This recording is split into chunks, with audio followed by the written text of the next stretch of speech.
Assalamualaikum warahmatullahi wabarakatuh. Salam sejahtera bagi kita semua.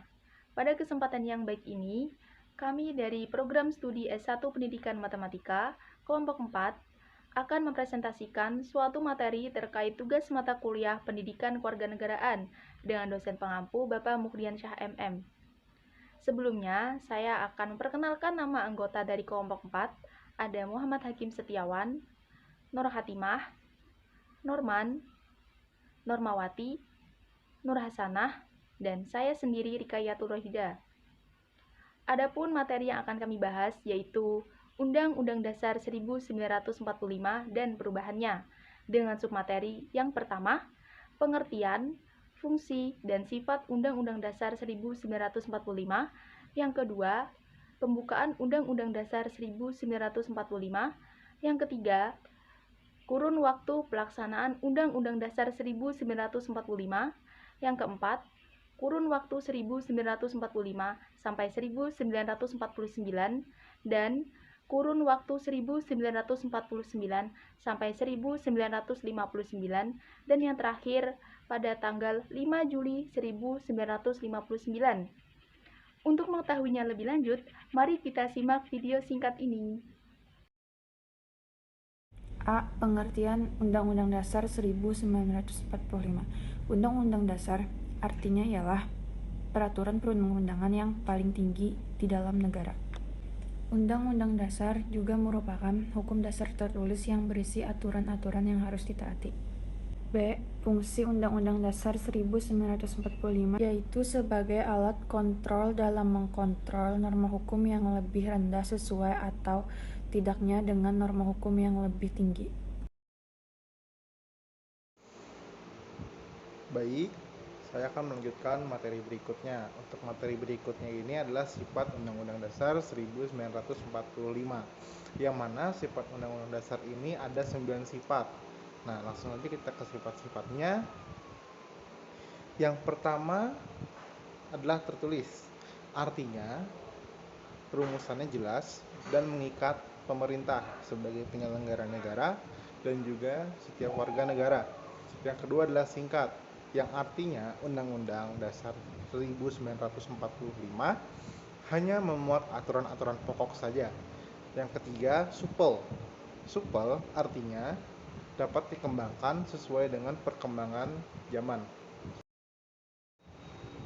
Yang keempat, Undang-Undang 1945 merupakan peraturan hukum positif yang tertinggi. Semua perundang-undangan, peraturan-peraturan yang berada di bawahnya tidak boleh bertentangan. Yang kelima, Undang-Undang Dasar 1945 ini membuat norma-norma, aturan-aturan, serta ketentuan-ketentuan yang dapat dan harus dilaksanakan secara konstitusional. Yang keenam, universal, artinya berlaku untuk semua suku dan agama di Indonesia. Itu adalah rigid. Rigid artinya Undang-Undang Dasar 1945 dapat diubah dengan cara tertentu secara khusus dan istimewa, tidak seperti mengubah peraturan perundangan biasa. Yang kedelapan adalah fleksibel, artinya UUD 1945 bisa mentoleransi suatu kejadian yang sedikit menyimpang, namun masih wajar dan juga tidak membahayakan. Yang kesembilan, terbuka, artinya Undang-Undang 1945 mau menerima suatu kebudayaan dari bangsa lain yang tidak menyimpang dari aturan-aturan yang telah diterapkan atau ditetapkan. Yang selanjutnya, pembukaan Undang-Undang Dasar 1945. Yang pertama adalah makna dari pembukaan Undang-Undang Dasar 1945.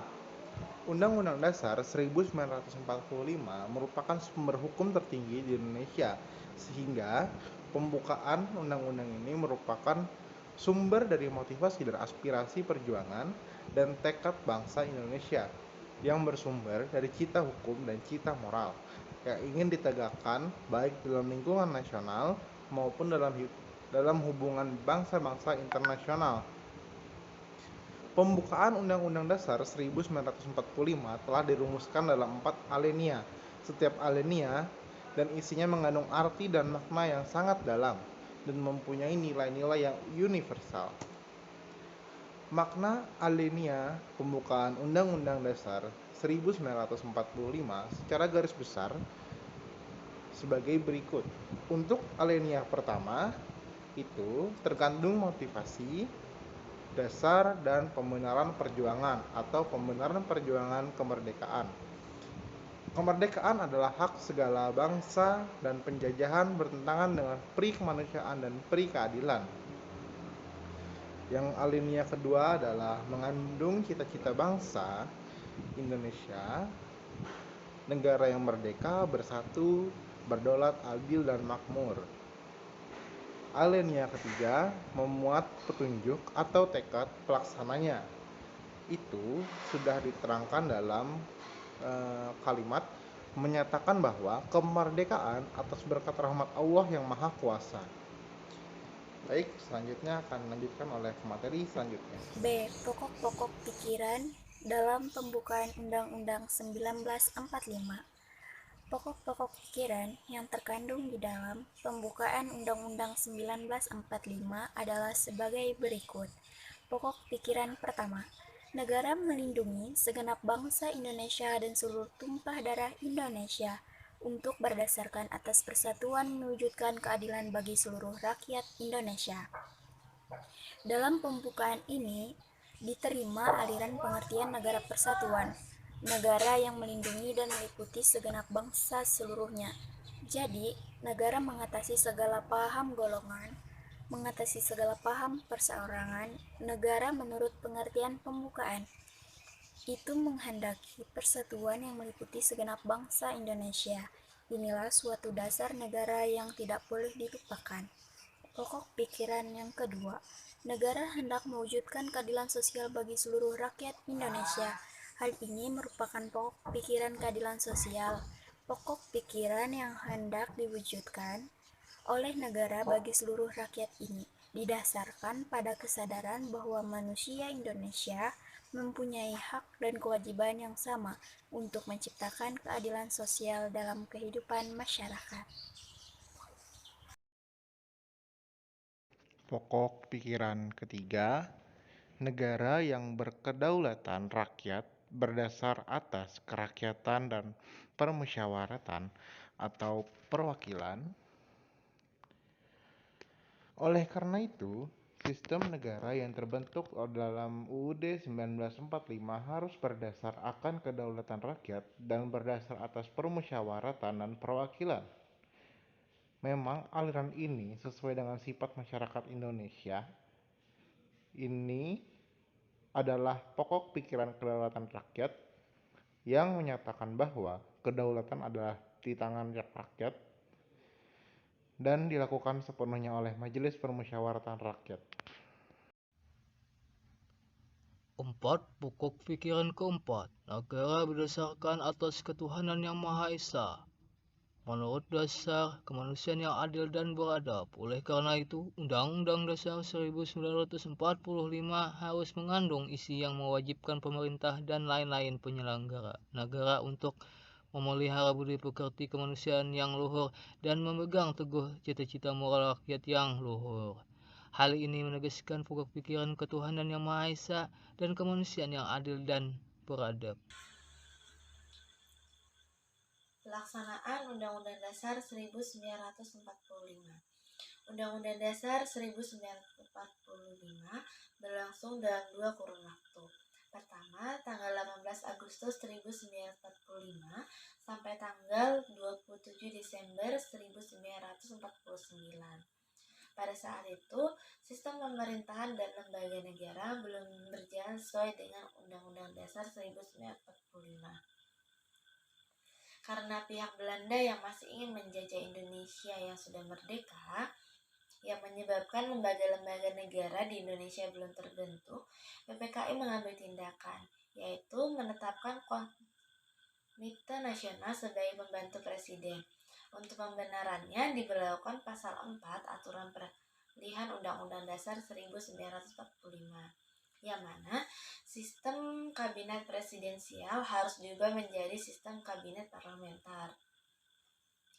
Pada saat berlangsungnya Undang-Undang Dasar 1945, berlaku Konstitusi RIS dari tanggal 27 Desember 1949 hingga tanggal 17 Agustus 1950.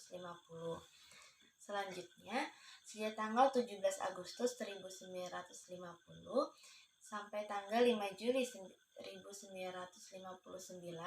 berlaku Undang-Undang Dasar Sementara atau UUDS 1950.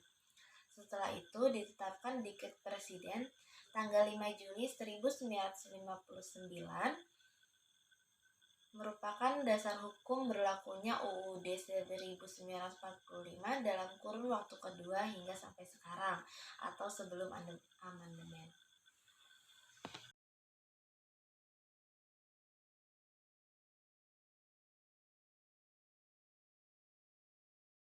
Terdapat 6 indikator kesuksesan pelaksanaan demokrasi parlementer. Yang pertama, lembaga perwakilan rakyat atau parlemen berperan tinggi dalam proses politik. Yang kedua, akuntabilitas atau pertanggungjawaban. Pemegang jabatan atau politisi pada umumnya sangat tinggi. Yang ketiga, kehidupan kepartaian berpeluang besar-besaran untuk berkembang secara maksimal. Yang keempat, meskipun pemilihan umum hanya dilakukan satu kali pada tahun 1955, tetapi pemilihan umum tersebut dilaksanakan dengan prinsip demokrasi. Yang kelima, masyarakat umumnya dapat merasakan hak-hak yang tidak dikurangi sedikit pun. Dan yang terakhir, dalam masa pemerintahan parlementer, daerah-daerah memperoleh otonomi yang sangat cukup. Nah, selanjutnya, yang ketiga, kurun waktu pada tanggal 17 Agustus 1950 sampai 5 Juli 1959. Jadi, pada periode Undang-Undang Dasar Sementara tahun 1950 diberlakukan sistem demokrasi parlementer atau yang sering disebut demokrasi liberal. Pada periode ini, kabinet silih berganti, akibatnya pembangunan tidak berjalan lancar. Masing-masing partai lebih memperhatikan kepentingan partainya atau golongannya. Rakyat Indonesia kemudian sadar bahwa Undang-Undang Dasar Sementara tahun 1950 dengan sistem demokrasi liberal tidak cocok karena aturan pokok itu mengatur bentuk negara, bentuk pemerintahan, dan sistem pemerintahan Indonesia. Kemudian yang keempat, kurun waktu pada tanggal 5 Juli 1959 sampai 1966 atau kembalinya ke Undang-Undang Dasar 1945. Pada sidang konstituante tahun 1959, banyak kepentingan partai politik sehingga gagal untuk menghasilkan Undang-Undang Dasar yang baru. Maka pada tanggal 5 Juli 1959, Presiden Soekarno mengeluarkan dekret presiden yang salah satu isinya yaitu memberlakukan kembali Undang-Undang Dasar 1945 sebagai Undang-Undang Dasar dan menggantikan Undang-Undang Dasar Sementara pada tahun 1950. Namun, pada pelaksanaannya terdapat penyimpangan terhadap Undang-Undang Dasar 1945. Di antaranya, yang pertama, Presiden mengangkat ketua atau wakil ketua MPR atau DPR dan MA serta wakil ketua DPA menjadi Menteri Negara. Dan yang kedua, MPRS menetapkan Soekarno sebagai Presiden seumur hidup. Nah, itu tadi penjelasan materi dari kelompok 4. Semoga bermanfaat apa yang dapat kami sampaikan dan mohon maaf apabila ada kekurangan dalam penyampaian materi ini. Wabillahi taufiq walhidayah.